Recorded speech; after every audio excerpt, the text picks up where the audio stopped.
Hey guys, welcome to MadTech. Today we'll be learning how to view Google Maps in 3D view. And now let's dive right in.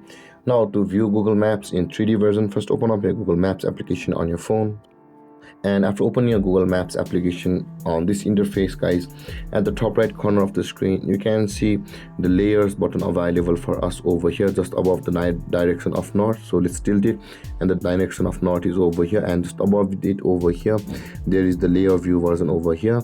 Tap on that layer view version at the top right corner of the screen, and this kind of interface will appear, whereas you can see the 3D option available for us at the bottom right corner of the screen. Tap on the 3D view at the bottom right corner of the screen, and then the 3D view will be enabled. And if you go back to your maps and look at the infrastructures over here by zooming, you will be able to view many of the buildings which are on 3D. You can see, for example, let's go to a horizontal view by tapping on the GPS button twice, and you can see, guys, the 3D buildings are over here.